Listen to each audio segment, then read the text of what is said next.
Welcome to the mobile home movement, where we showcase the beauty and affordability of mobile homes. Here we break false myths and share all the positive stories of how mobile home ownership transforms lives. I'm Franco Perez, and this is the mobile home movement. What's going on, guys? Today we are on another episode of Mobile Home Movement, where we discuss everything there is around mobile homes, especially for mobile home residents. Anyways, today we have an amazing guest. Again, we have Sunny on our show. She was on a show two other episodes before. And today we're going to be primarily talking about buying a mobile home, what a mobile home purchase is like, what's the process like. And there's nobody really better than to discuss that about than Sunny herself. So thanks for being here again, Sunny. Of course. Awesome to have you here. So, tell me about, we had a recent closing, or actually it's closing this week. No, Village? It did close this. It closed on Friday. Nice. So it closed last Friday, which is just 3 days ago. Mm-hmm. Tell me about those buyers and, what was it like walking them through finding a home? What are their fears? What are their anxieties? Mm-hmm. Describe to us kind of what's the buyer process. Yeah. like. So context about these buyers, I was referred to, or they were referred to me by my old clients. And then they had referred me because they had their coworkers have been looking for a mobile home for 2 years, and they were like not having any luck with it. So got in touch with them, and then within 2 weeks they closed. We went pending on a home in the same park with one of the lowest base rents that I've seen in the park too. Oh, good. So they were looking with another real estate agent for 2 years. Mm-hmm. Never got any luck, that sort of thing. Mm-mm. So they fell out of like a recent deal in a nearby park, and they were so traumatized that they were just like, we don't want to do this again with that same agent. So today we're going to kind of talk about how do we kind of alleviate those risks, alleviate those fears, and make it smooth. So what kind of makes a big difference about, if someone's looking to buy, I think one big thing to realize is that there's so many agents out there that do 1-2 deals a year, that sort of thing. And then there's also regular residential real estate agents that do regular residential. But what makes a difference when they're looking for a mobile home? Why is working with you different, and what part of the processes do you feel like are valuable to your buyers? Mm-hmm. I think the most important thing is whether or not you're working with me, finding someone that knows what they're doing. So I think the last podcast you used the analogy, if you have a toothache, you wouldn't go to, I don't know. I know you didn't say OBGYN, but I'll just use that because that's the first thing that popped in my head. But you want to go to a specialist. And because our team specializes in mobile homes, we're in the market every single day. We know what we're doing. So I feel like that makes the biggest difference versus residential, where they might have done maybe 1 or 2 in the past, but they're not there all the time doing the same process over and over and over, along with not having established relationships in order for them to close. Gotcha. So. But basically, what makes a big difference when it comes to working with you versus any other agent out there? What really makes a big difference? Biggest difference would be I'm a mobile home specialist. Yeah, I do a few residentials in my transactions, but that's always related to mobile homes somehow, whether they're selling their residential to buy a mobile home or vice versa.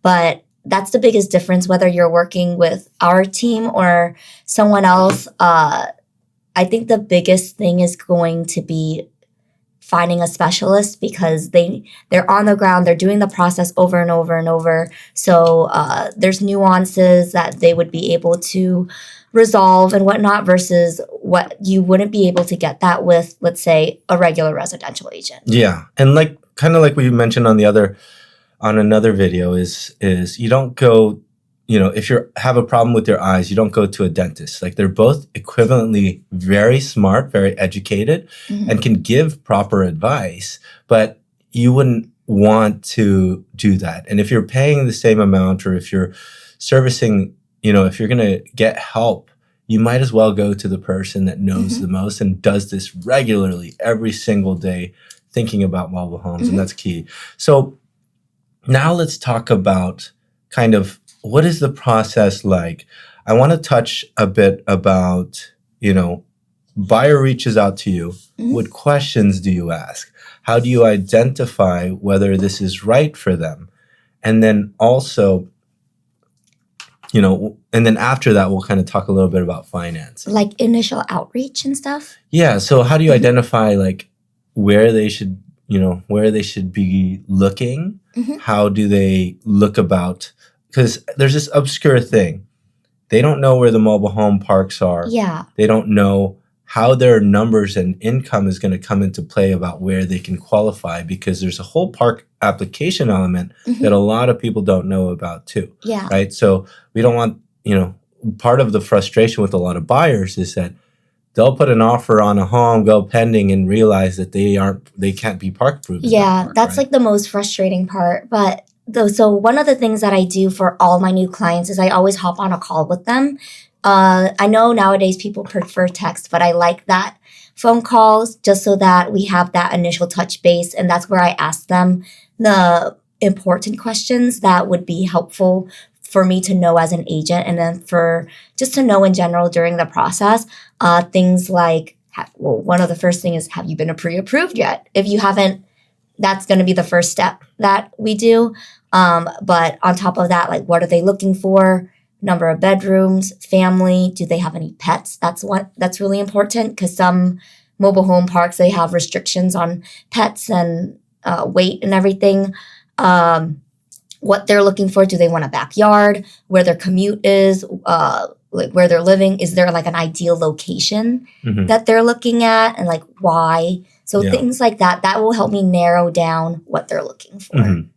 And I've seen you add also like school districts and that sort of thing. Yeah, school districts, your gross monthly income. That's important. Now I've that's sensitive. So why is that important? Because park approval. So that's that you kind of mentioned that. I know that it's sensitive, and I really approach it in like, can you give me like a ballpark of how much you make? Because I think that word like. Why does the park approval, why, like, let's say they're a cash buyer or something, why would it matter how much they make to where they can live inside of a mobile home park? Yeah, so I've had cash buyers not be able to get park approval. And the reason being is some parks, and they have different requirements. Like, everyone thinks that there's an umbrella rule that, all parks is just 3 times the monthly income. But there are some parks that have even stricter qualifications or financial qualifications to get into the park.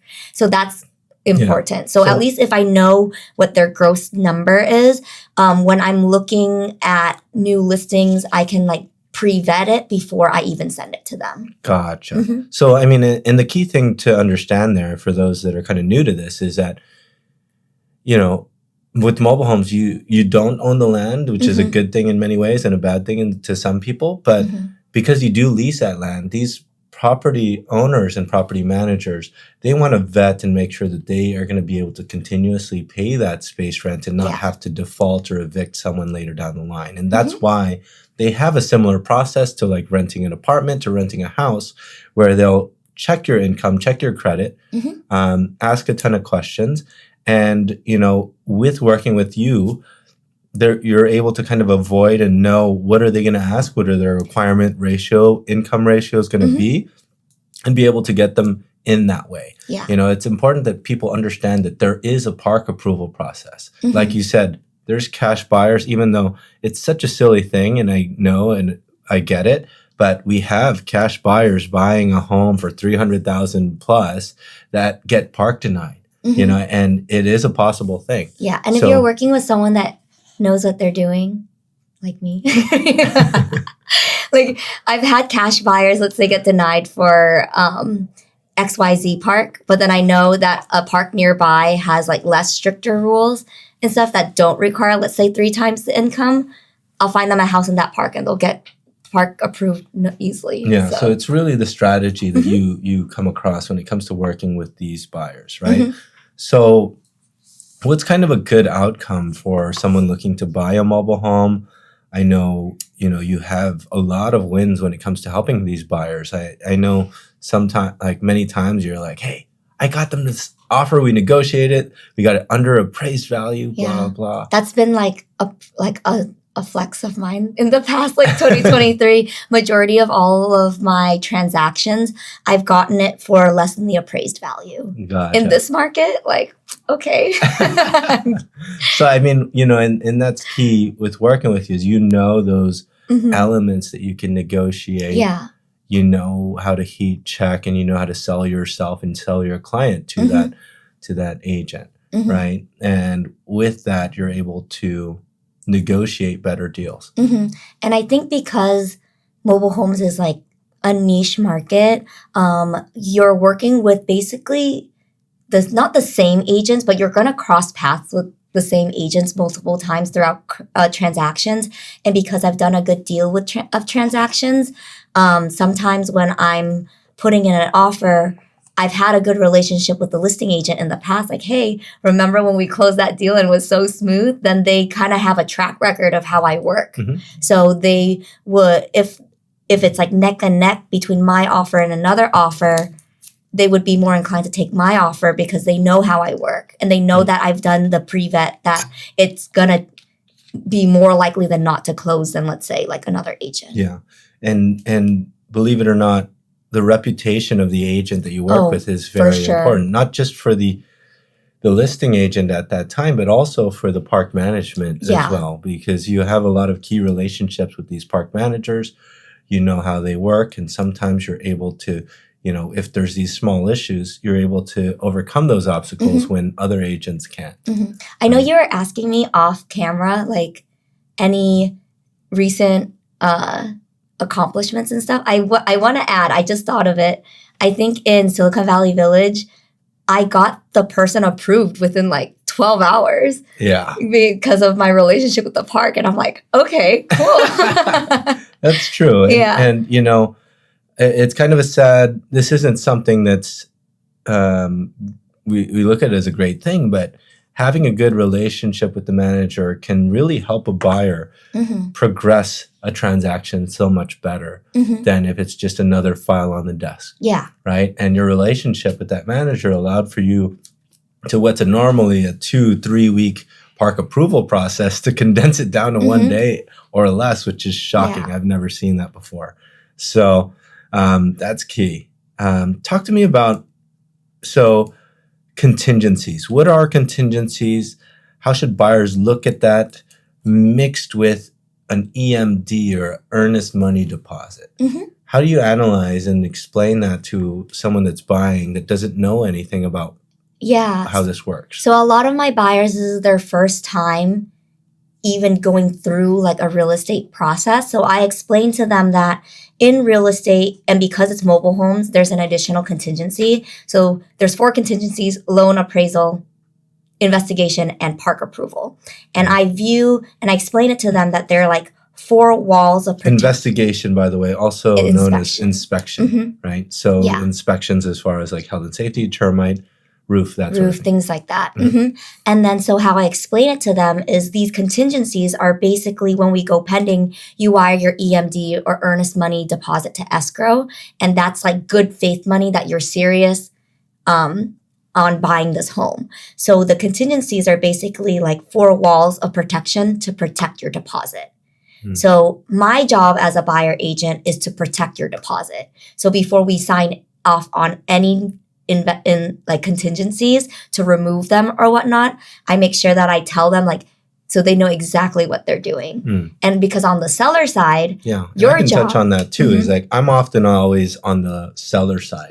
Right. And our immediate goal is to try to take that deposit as fast as possible. Exactly. To make the buyers more committed. Right. We have another video that's on that. But it's our goal to knock out these these contingencies so that our sellers are no longer at risk, Mhm. right? So it's very key to understand contingencies on the buyer's end. Yeah. So on the buyer's end, once we reach certain like milestones and timelines to release contingencies, that's when I have to explain to them exactly what they're doing, because the more contingencies you release, the riskier it is for the buyer. So I want to make sure that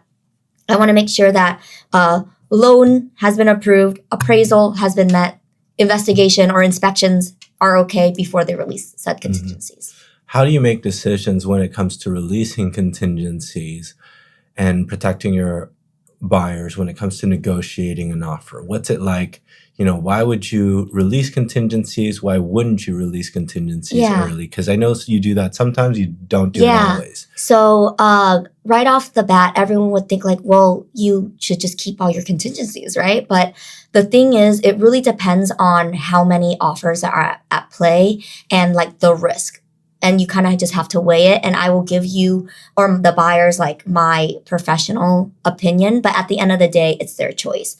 So some of the things that I would usually tell them to release is if there's already disclosure packages right at the start before we submit any offers, I would have them read the inspections. And if it's good to go when we submit the offer, investigation contingencies already waived, already released. Or if they really want the... What's key that I want to add too is that with the good deal homes, it is very competitive. Yes. You have multiple offers. And if you want that home, you got to give the best fighting chance for it. And this strategy that Sunny's talking about is what's key to be allowing you to be that winner in this multiple offer situation, right? So continue on the contingencies. Yeah, or sometimes if they're not comfortable with contingencies, like, oh, there's no inspections, we want to do inspections. Well, the average timeline is 17 days. And I'm sure like on the seller side, you don't want to wait a whole 17 days to know if the deal's going to fall through or not. So that's when I'll reduce the contingency period. Like give us 5 to 7 days. And then because I have like a network of inspectors that I've worked with for years, sometimes I can pull a favor and he can show up to the house in like a day or two and get that report back to us ASAP. Exactly. And not to touch too much on the seller side, but I'm on the seller side very often. So when I'm working with a seller and there's 4 to 12 offers on the table, how do it's your role as the buyer's agent to make your offer the most attractive offer as possible. Yeah. And by being attractive, it's really just the document and the terms.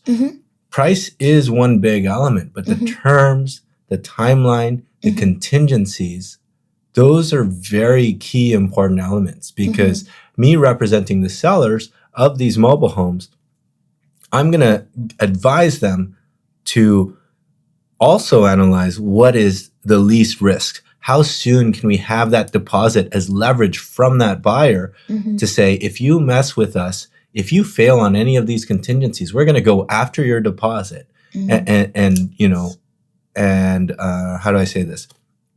And, but with that, it becomes something's vibrating. Can you stop that? Sorry. It becomes a very,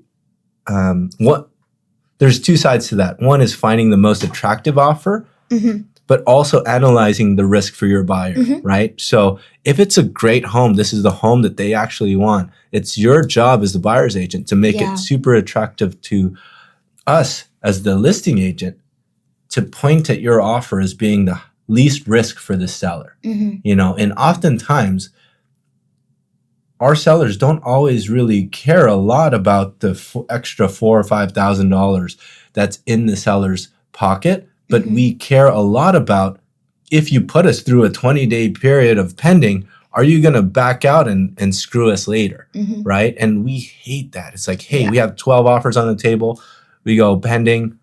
You're like, shoot, we found these things on the investigation. It's like $15K of fixing. We're not moving forward. Boom. Now all my other buyers are kind of have a sour taste in their mouth because we didn't accept their offer and we have to start the whole process over again, right? And that's something that I want to avoid. That's why... and I know you do a good job of explaining this to your buyers and understanding that. So that's key of what you're talking about on the contingencies. Yeah, and there's like some contingencies I feel like are less important than others, and that's what I kind of explain to my clients too if they want to make their offer like as attractive as possible.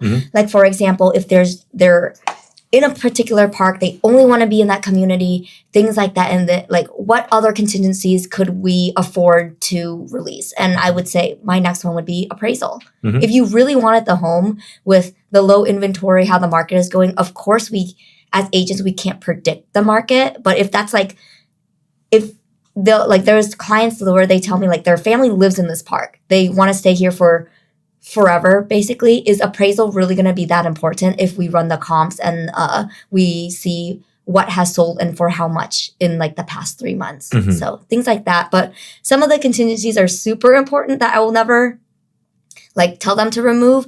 Most I would do is reduce it, but even then it's kind of like touchy. I mean, it is a risk, and you know, it's you understanding that buyer's needs, and understanding what risks they have to take to be able to win this offer. And there are going to be elements where it's like, hey, if we do this, there's a point of no return if they accept it, right? Exactly. But you know, in these multiple offer situations, it's so important that you work with the buyer's agent that's familiar with, you know, that's a good relationship with that listing agent that knows what they're doing in that sort of situation. And it really makes a difference when it comes to finding the right home. Exactly. Because we see a lot of agents coming into this space that haven't gone through this. And it's been one of my big pet peeves lately, being on the listing side of like, how did you not execute X, Y, and Z where it's common sense to do so, right? But, you know, that's key is knowing that one, Sunny has a great name in this space and everyone kind of knows about you when it comes to putting in offers on their mobile home on their mobile home listing. So that's a big difference. It makes me feel really good when the listing agent calls me. They're like, we got your offer. It's a really strong, clean offer. And I'm like, oh, thank you. Great. So after you get, you know, you negotiate these ratified contract, I know it actually is a very stressful time getting it ratified. But after you get it ratified, what's important to happen, you know, that first week of getting it ratified? So as soon as we get the RPA, ratified purchase agreement, if they're financing, I connect with the lender, and then that's when they start the loan approval process. But that's when I also connect with the park, let them know we're pending on their space in their park, and then set up a time for them to pick up the park application. Every park is different. Sometimes they just want you to stop by. Other times they actually make you like schedule an appointment, sit down, have a face-to-face meeting, almost like an interview in some aspect. So that's going to be the most important the first week. And then wiring the EMD will be the most important too. Okay. Putting the deposit into earnest money deposit. Yes. So good. And then, so let's say they get park approved. What happens next? After they get park approval, you release the contingency. Yes. I'm kidding. But once you get park approval, that's going to be, okay, now we touch base with the seller side. So I'll connect with the seller agent, let them know we got park approval. When do you want to close? So then that, like, because we have timelines and like closing. Are there issues? I might have missed step two, but are there issues that come up? What are problems right before the park approval? I did want to back up a little bit because after you submit the application, what typically happens during that park approval process? So after you submit the park application, did you want me to go through like the process or just not the whole process, but like what are problems to avoid? Like what are the questions that the park's going to be asking for? What are they looking at? What's your credit score? Your past 3 months pay stubs. That's important. That's why I ask like how much you made gross per month. Pet restrictions. Sometimes some of them have motorcycles, and that's restricted in some parks. Things like that. Reviewing the park rules and stuff. But once you submit the park application, that's going to be around the same time where you're kind of finishing up submitting paperwork for your loan as well. Appraisal is going to be ordered, and then this is like the most. I feel like it's a waiting game for like a week and a half, 2 weeks. And you would think that submitting all the paperwork is the most stressful process, but I find that the waiting game for my clients is the most stressful process because they have nothing to do. And they just have to wait for the appraisal report, the loan, but then most importantly, like verification of employment. Exactly. Because in the back end, they're doing all these verifications. Yeah, residency, job verification, things like that. Yeah. Cool. So they get Park approved. You release the contingencies. What's the closing like when it comes to after you get Park approved, after you've reviewed the inspections, cleared that contingency? Oh, yeah. What's define like the 5 days before closing? Okay, so after we get Park approval and I connect with the seller side, if they're a cash buyer, we technically could close in 2 days. So as soon as I get Park approval, we can go ahead and contact escrow, get the closing docs, have that signed. They wire the money. We close in like 1 or 2 days.